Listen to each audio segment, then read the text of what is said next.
right. Perhaps if we start now, and then as more people join, please do kind of say hi to us in the chat and let us know which organisation you're from. But we will kick off a presentation now for you all. So as mentioned before, we're talking about the Climate Smart Cities Challenge. Hi everyone, thanks for saying hi, appreciate it. Great, so if we can move to the next slide, please, Kathy. So we've got introductions into the kind of challenge, what we'll be presenting today. We'll cover kind of the timeline, the structure of the competition. We'll do a real deep dive into the city of Curitiba, and the team here will talk about their challenge. We will also cover the criteria and how to enter, and there should be ample time for kind of Q&A. If you've got any specific questions you would like to ask the team in Curitiba, or we can help with answering some of the questions around the competition itself as well.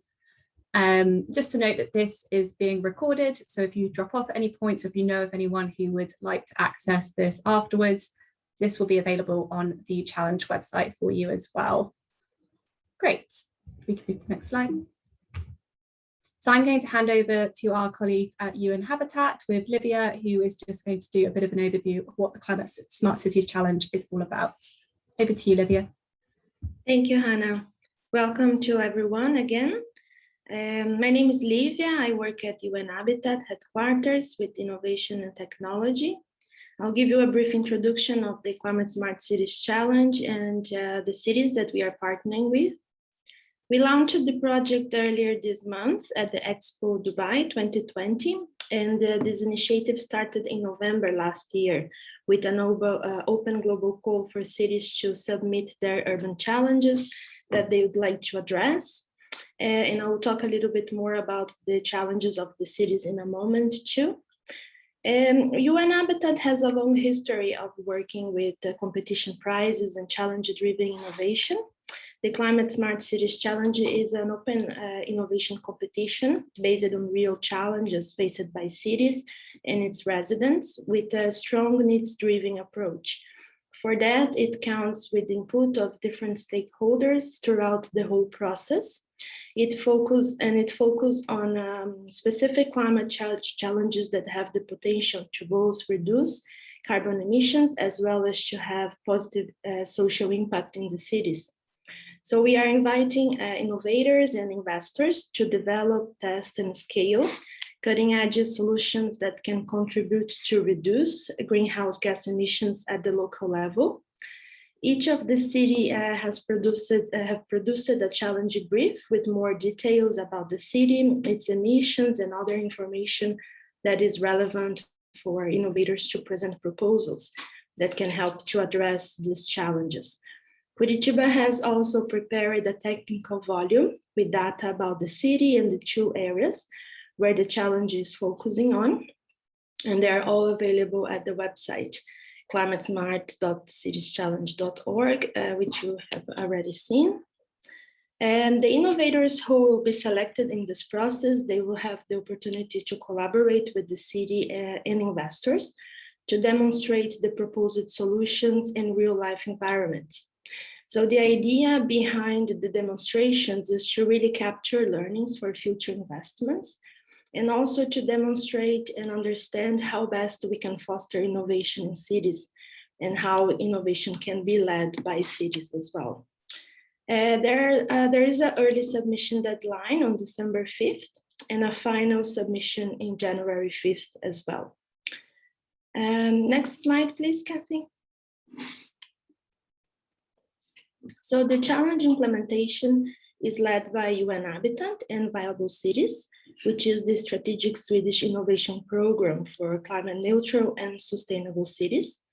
We are collaborating with these 4 cities in the challenge as the main partners, which is also supported by a range of other partners from Sweden and ESTA challenges. So here on the slide, you can see the full list of partners, and they're also available in the website. Next slide, please, Kathy.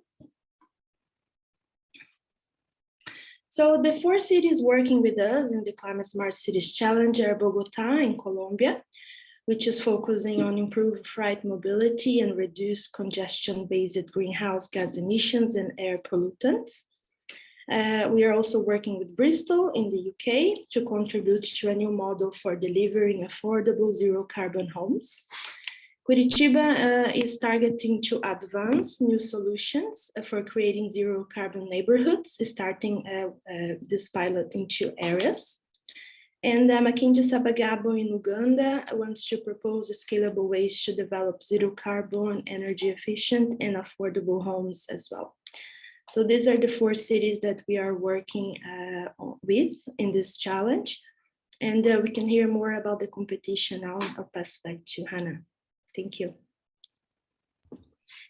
Thank you, Livia. As Livia mentioned, Kathy and I are from RESPA Challenges, supporting with kind of the delivery side of the competition. On the slide at the moment is a kind of timeline showing you what the kind of overall challenge looks like. We have about 5 different stages for this challenge. We did an initial open call for cities, and from that process, the 4 cities, as Livia just described, were selected to kind of be partners.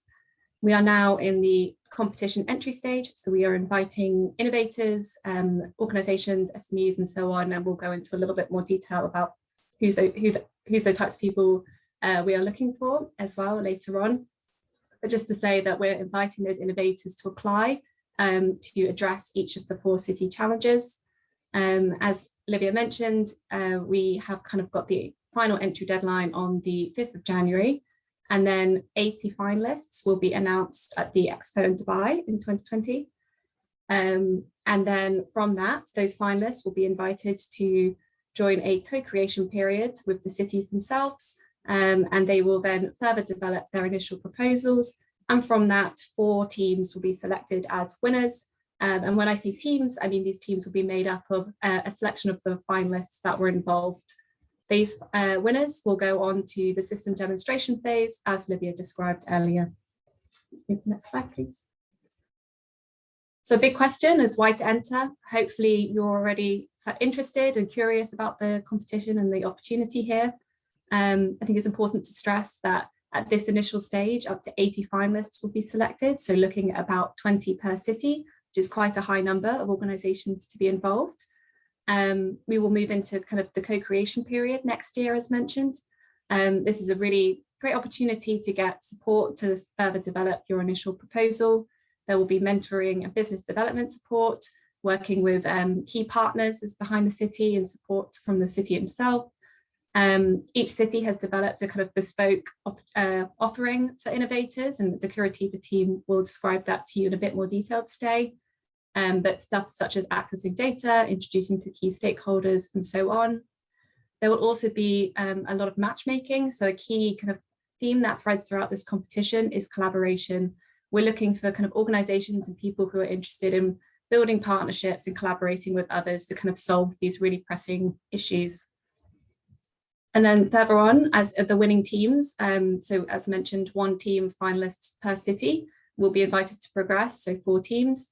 And they will have access to 400,000 euros to plan the demonstrations as well at next phase of the challenge.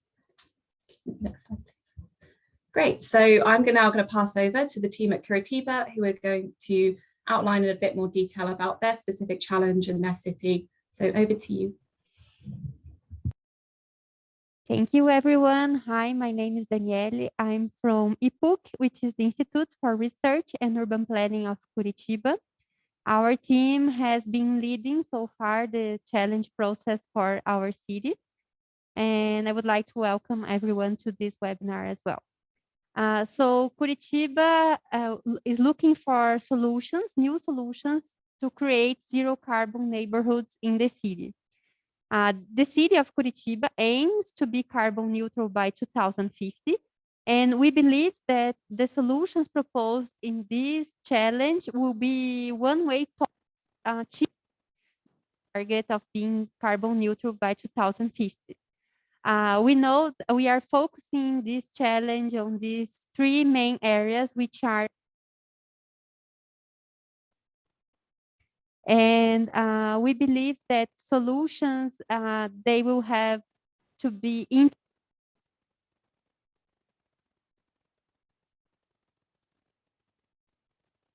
for the people living in these areas. Our main problem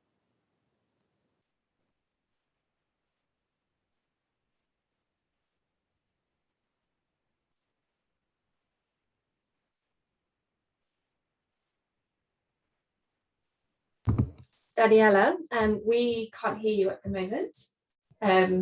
Just to flag that we're having some sound issues. Is it better now? Yeah, that's a little bit better. Okay, sorry about that.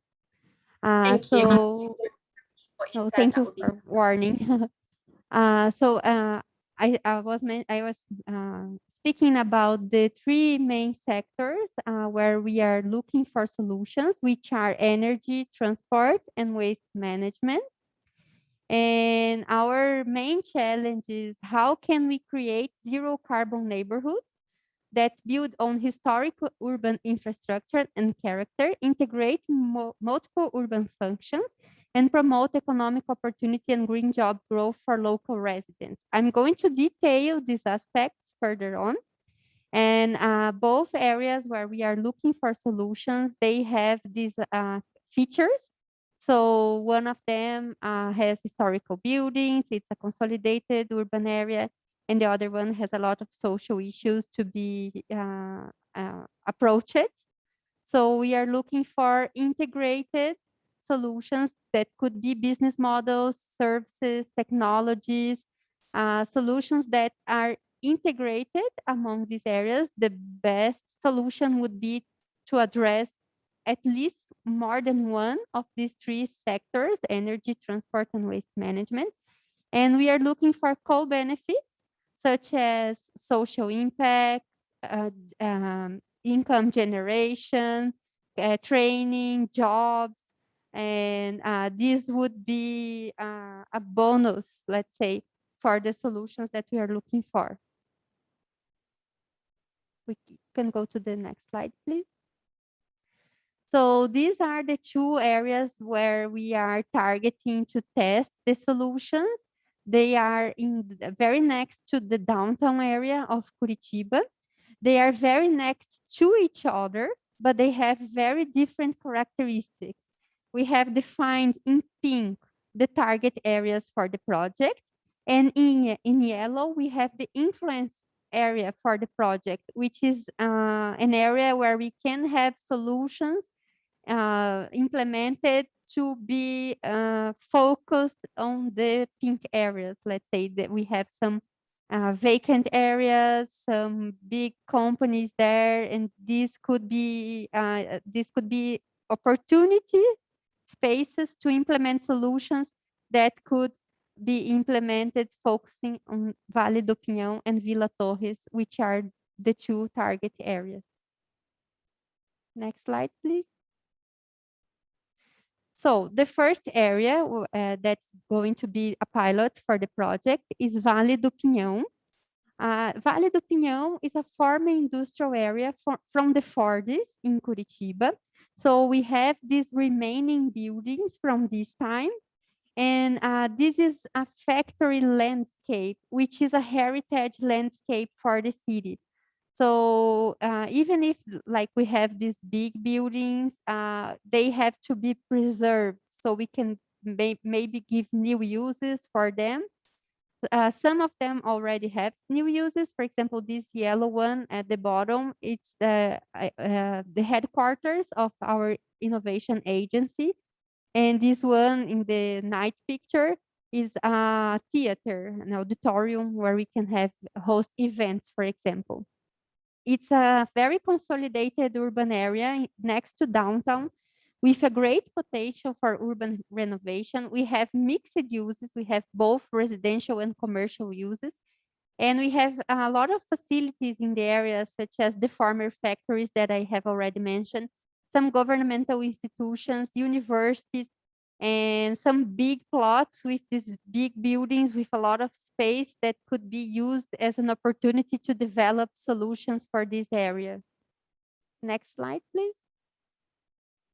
Also, I forgot to mention that Vale do Pinhão is also a policy in the city. The program Vale do Pinhão is a policy in the city for innovation.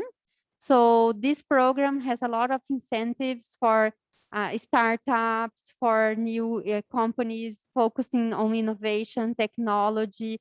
So we believe this is a very good environment for the solutions because we have a lot of activities on this topic already happening there. So it's a very productive environment.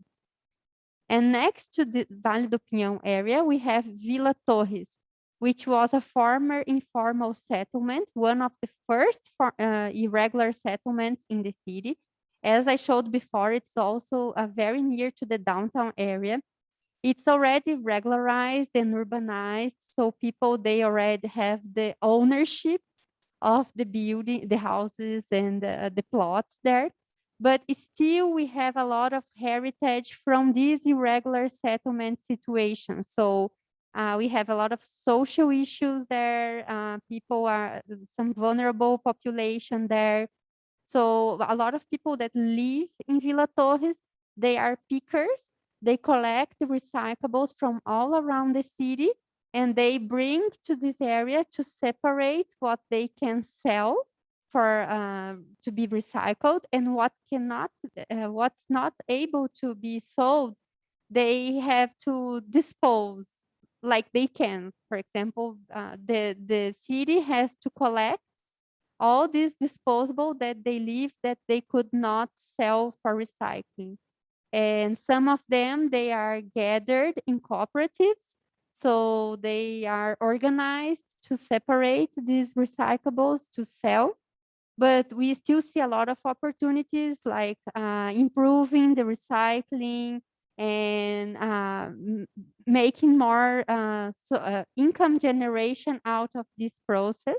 But this is a very important aspect to be considered for the solutions in Vila Torres. And it's next to Belém River, which is one of the most important rivers that cross the city. And you can see the river in the bottom picture. So it is an asset that can be an opportunity as well to be addressed in the challenge. Next slide, please. So as I said before, we are looking for solutions that cut across energy, mobility, and waste sectors. Next slide, please.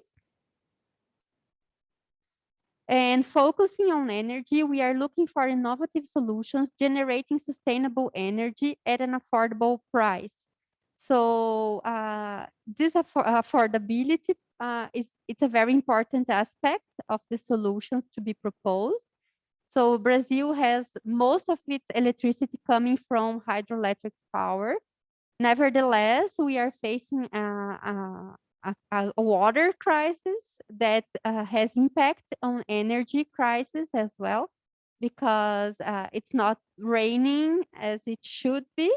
So we are suffering from from this scarcity of water, and energy prices are increasing because of this. And another issue in Vila Torres, the construction pattern of the house can be one aspect that is difficult to install different sources of energy generation. Nevertheless, Vale do Pinhão has a lot of opportunities for this. Next slide, please. Concerning mobility, we have already a master plan that prioritizes public transport, but we are looking for solutions to move as well people, goods, and services in a sustainable and affordable way. So we are focusing on the displacement of the people. How can we lower emissions in daily displacement? Distribution of loads and provision of local services, focusing on the last mile journey. So how can we reduce the displacement and the emissions of these three pillars of the mobility? Next slide, please. And at last, concerning waste, we have nowadays 80% in average of our solid waste being sent to landfills. We would like to decrease this number in a very huge amount of it. So as we are targeting to reduce the recycling, to increase the recycling rate from 20%, which is our current number, to 50%. So how solutions can help us to achieve these targets? How can we profit the most of what's being recycled and send the least amount possible to the landfills? In Villa Torres, as I said, we have this issue of recyclables being their income.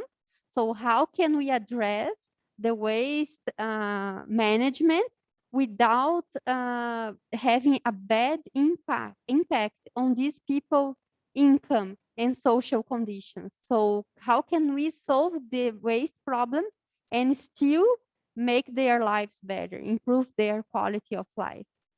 And we are looking for innovative proposals to segregate this urban waste and support the greater use of recyclable waste by the communities. Next slide, please.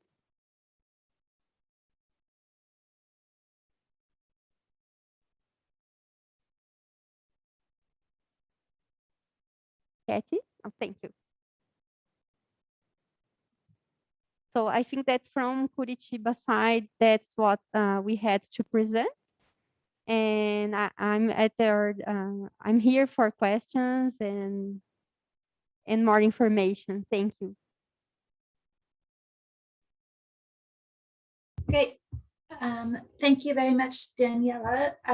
We do have plenty of time for Q&A. Before we move into the Q&A, I'll just go through a few bits of how to apply and some of the logistics around the competition and how to enter. Sorry, I didn't introduce myself, but my name is Kathy Nuffstein, and I'm with Nesta Challenges along with my colleague here, Hannah.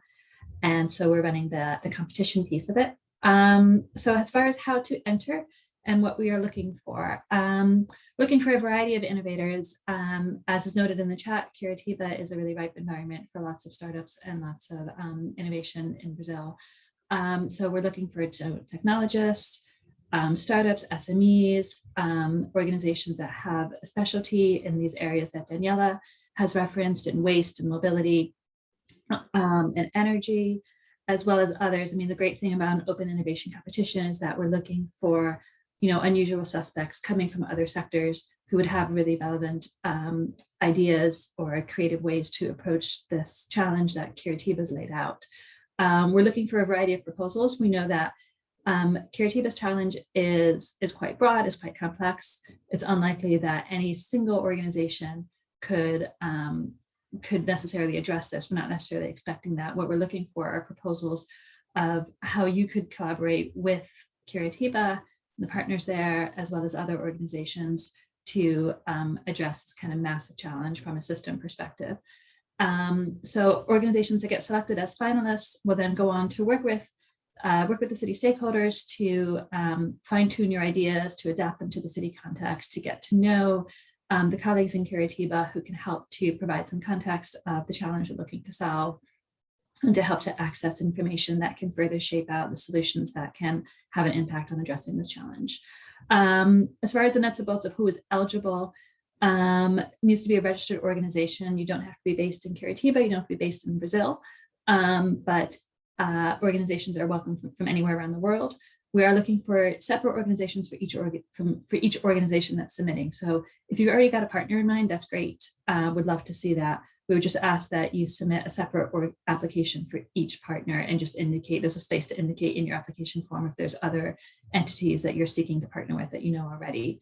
And we're looking for one application for each of the different city challenges. So if you're interested in Bogota or in Maquindia or in Bristol, we do ask for to submit a separate application for that city's particular challenge.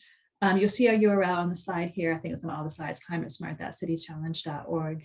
You could go there and have a look at some of the detailed eligibility requirements. You can also have a look at Curitiba's page on our website, and Curitiba's put together a really impressive challenge brief and a technical volume, which has a lot more detail on the things that Daniela was describing. As far as the criteria that submissions will be judged against, there's a pool of assessors with representatives from the city and other representatives with an expertise in the various industries that we've mentioned that will be reviewing all of the applications and scoring them against these criteria. So when you look in at the application form on our website, you can see how the questions that you will be asked to answer, how they map to these criteria. So I'll give you the overview, and you're welcome to obviously look at this in more detail in your own time. But there's 4 main criteria that we're looking for from applicants. The first is around impact and innovation. Clearly, we're looking for proposals that can speak directly to the challenge that Daniela's described. So how you can shape your proposal to be relevant to solving these issues in Curitiba. The overall purpose of the Climate Smart Cities Challenge, as Livia described, is around reducing greenhouse gas emissions and also creating other types of benefits for the city. So looking for applications that can describe how your approach would have an impact in those areas. We're also looking for ideas that are new, that are different, that haven't really been adopted wide scale already or haven't been scaled up already. So if you could articulate what's new and innovative about your application, that would be important to the assessors.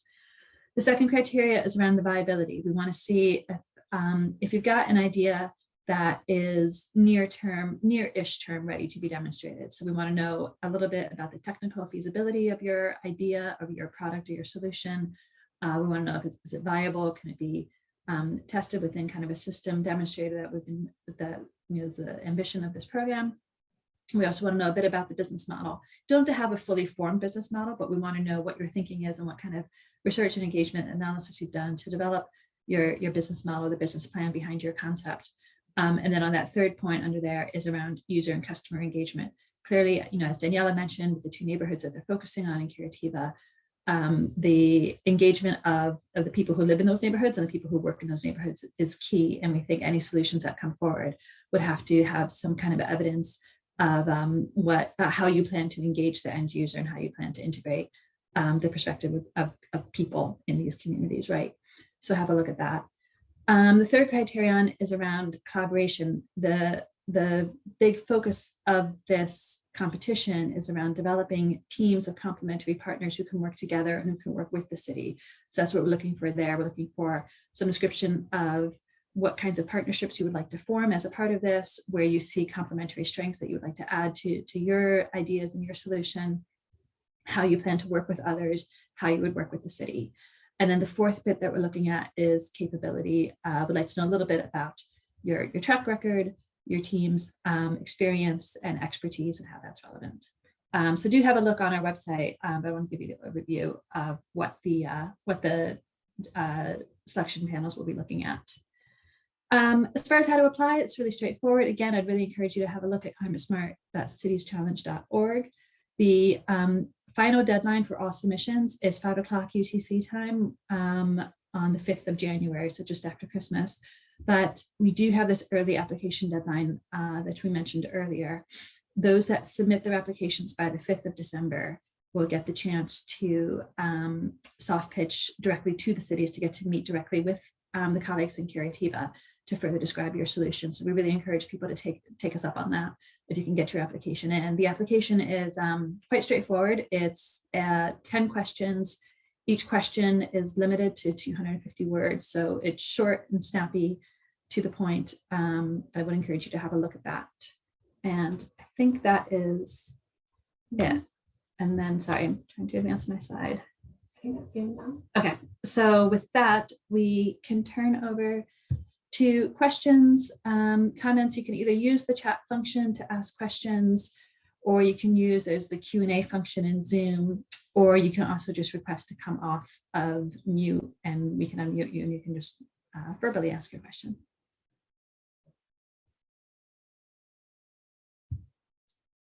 I think Livia has also popped the link in the chat to the website if you want to go and have a look at that as well. Curitiba has a kind of dedicated page. Let's see if I can pop the link in that as well. On that page, you can get access to their brief and also their technical volume, which has a lot more detail about the kind of challenge they've described. I can just see someone has raised their hand. I will just allow you to talk. Hi, Fabricio. Hello, can you hear me? We can. Okay, well, great to see. Actually, Curitiba is my hometown, but I live in Copenhagen. And yeah, so what we are looking now, because we have a consultancy based in Curitiba in the energy design. So pretty much looking on, when we say about lowering carbon emissions, embed carbon on most of the carbon actually it is on the buildings. And is it part of the solution looking like on retrofitting and like solutions for reducing the energy consumptions of buildings? Because it's a very broad scope, like if you're talking about from a waste perspective, mobility perspective, I mean, there is so many things that are trying to be tackled, renewable energy as well. If lowering the consumption or the optimizing the energy efficiency of buildings is also part of this challenge, or no? Thank you for your question. Appreciate it. Daniela, are you happy to take that one? Sure. Would you- Thank you, Fabricio, for your question. Can you hear me? Is the mic okay now? Yeah, that's Okay. fine. Yes, sure. Energy efficiency in buildings is one of the main topics that we are addressing. So we understand that we have a broad challenge, and as Kathy said during her talking, we know that it is very difficult for one innovator to solve all the problems or all the sectors. So if you have a solution that can lower emissions in buildings, you are welcome to apply to the challenge, and this is one of the focus for sure. Okay, and the following question is then we can also apply and explain like the different parts that we could either act with bringing the whole solution, or actually just maybe we don't have the whole solution, but we kind of can help with brainstorming some ideas. I mean, here I'm participating a lot on circular strategies, and today actually I'm in a workshop on health buildings and health cities.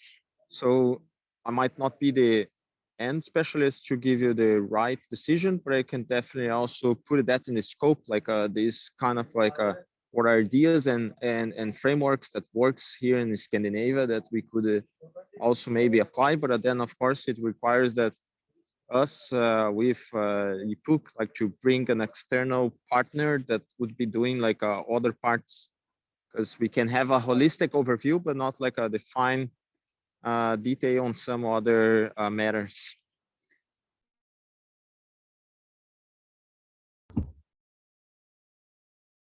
Yeah, I think from what I'm hearing from you, Fabricio, and Daniela or Kathy, please jump in as well, is that you might have a part of the solution, or you might need to bring in partners to kind of build out your proposal, and that's definitely something that we encourage. And it's definitely a key part of the challenge, is we want to see people who are interested in collaborating and bringing in other partners. The only thing I would say is just making that really clear in your application. And if you've kind of got partners already lined up, we would just ask them to also submit a form if possible. You can indicate on the application form that you're working together, but it just helps us understand better who's kind of applied and who's involved in the challenge. Kathy, did you have anything to add? No, that sums it up. Okay, but I mean that answers great. Then I can maybe indicate some partners, and then they can also apply, and I put in my application. That's a good idea. Fantastic, thank you. Did you have any further questions, Fabricio? Is that everything? No, that's everything. Thank you very much. Thank you, appreciate it. Yes, I've just seen a question in the Q&A about can we get access to the presentation. Absolutely, this is being recorded and will be made available on our website as well. We will send around kind of probably a follow-up email to all registered attendees with a link to that kind of probably tomorrow, the end of this week. So you should have access to this PowerPoint presentation.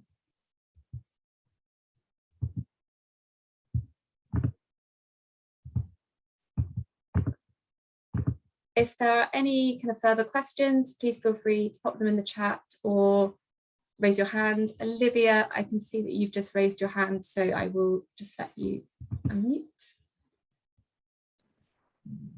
Hello, Hi, can you hear me? You can. Okay, hi.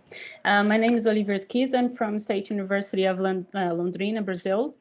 And I have two questions. The first one is very straightforward about the proceedings of the competition. I would like to know if we apply for the deadline in the 5th of December, if we get the opportunity to talk to the city about our proposal, can we then make changes on the proposal and resend it by the 5th of January?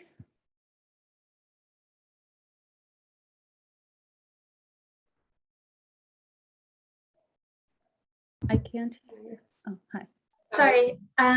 We think that that is fine if you make it very clear in your submission. So the way the system works, there's no way to go back. Once you hit submit and submit your entry, there's no way to go back in and edit it again. But what you can do is just submit another version of it and make clear to us that the second version should be the final version. You can just send us an email or something to let us know if you want to like resubmit essentially. That should be fine. Yeah. Okay. Okay. Thank you. My second question is about. I understood that the scope is very broad and that we can, I don't know, have very different ideas about how to solve the problem. In our case, for example, we are from the Department of Architecture and Urban Planning, and we are almost closing a partnership with another university from Brazil. If we have a solution that is more in the urban planning scale, for example, is it okay? Or you're looking for something very technical, very precise that should be applied with very easily bringing other partners? Because when we talk about urban planning, we know that the partnership that we need to make it happen is much larger. So in a way, I'm just asking how much is the scale that we can think?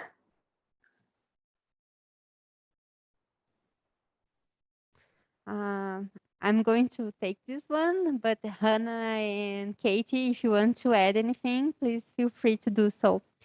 Yes, you can propose solutions concerning urban planning as long as you can pilot the idea or you can demonstrate the results.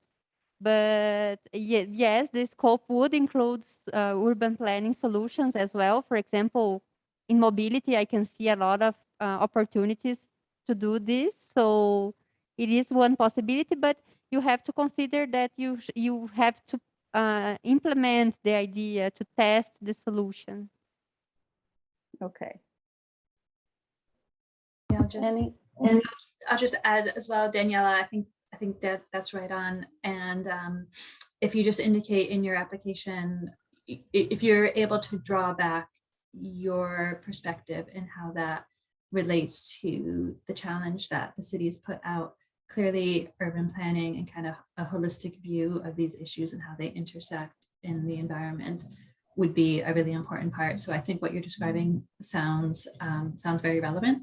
And we just ask in your application if you can just make those linkages clear so that when people are reading it, when the assessors are looking at it, when the selection panel is looking at it, that the links are clear to them. Okay. Okay, I think that's it. Thank you very much. Thank you so much. Just have a look on the Q&A. So there's just another question here saying, is there already any way for applicants to share challenges, possibly solutions, and also to network? I'm not sure if there's a way at this current moment. There's not really. There's through LinkedIn and through Twitter. Yeah. That's probably the ways I recommend trying to get the word out, especially through LinkedIn if you're looking for other partners or organizations you'd like to speak with.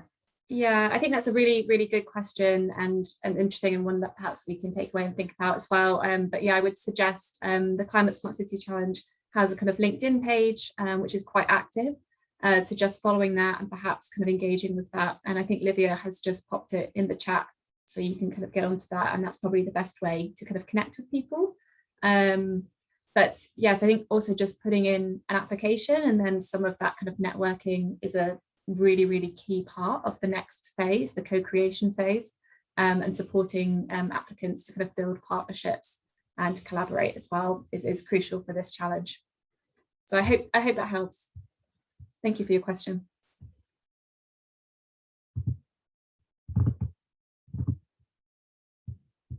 So as far as I can see, I don't think we have any other questions, but I will just give everyone a minute to either pop them in the chat, the Q&A, or raise your hand and we can unmute you. But otherwise, just a big thank you to everyone who attended today. I think Livia has popped the email address if you've got further questions. If you have specific questions for the team in Curitiba, we will be able to kind of forward those on to the team and help field those to them and make sure that you get kind of the right answers that you might need. Just give everyone a minute or so, and then we will probably wrap up this webinar today.